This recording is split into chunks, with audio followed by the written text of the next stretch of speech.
এখানে করছি আমের টক ডাল, 5 ফোড়ন দিয়ে শুকনো লঙ্কা দিয়েছি ফোড়ন।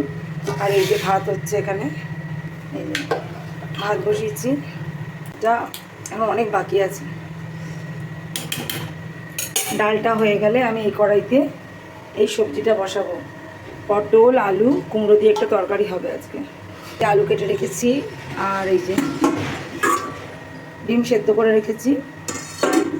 গলার অবস্থা ভীষণ খারাপ, অনেক কষ্ট করে কথা বলছি, ডাইরেক্ট কথা বলছি, কারণ আমি ভাবলাম যদি পরে ভয়েস ওভার দিই তাহলে গলার ভয়েস এরকমই থাকবে, পাল্টাবে না, সময় লাগবে, অনেক সময় লাগবে, একটু চুপচাপ থাকতে হবে, আর কী বলে গার্গেল করতে হবে, তাহলে যদি ঠিক হয়। গলার অবস্থা ভীষণ খারাপ, তো একটু তোমরা একটু অ্যাডজাস্ট করে নিও, জানি খুব বাজে লাগছে শুনতে।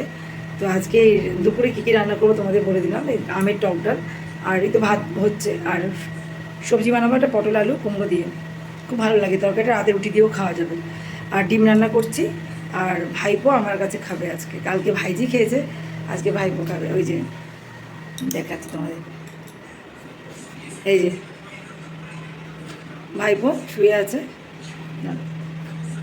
শুয়ে শুয়ে মোবাইল ঘাটছে, ও আজকে আমাদের কাছে খাবে। তো তাই জন্য ডিম রান্না করছি, কালকে মাছ করেছিলাম।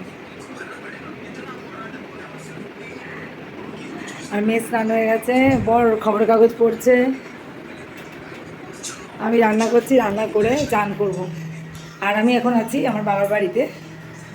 তো যারা আমার পুরনো ব্লগ দেখেছো তারা জানো, মাঝে মাঝে এখানে আসি থাকি। তো আজকে আমার সিম্পল লাঞ্চ মেনু তোমার সাথে শেয়ার করলাম, রেসিপি কোনো শেয়ার করলাম না, কী কী রান্না করেছি সেটাই দেখিয়ে দিলাম। আর আমের টক ডাল হলে আমার মেয়ে খুব ভালো খায়। আর ডিমটা কেন করলাম বলো তো, ডিমের ছোলা অনেকদিন করি না, আর আমার ভাইপোটা ডিম খেতে ভালোবাসে, আর আমার মেয়েও ভালোবাসে, মাছের থেকে ডিম বেশি পছন্দ করে আমার মেয়ে। তো চলো রান্নাগুলো সেরে দিই, আবার দেখা হবে নতুন একটা মিনি ব্লগের সাথে। ভালো থেকো সবাই।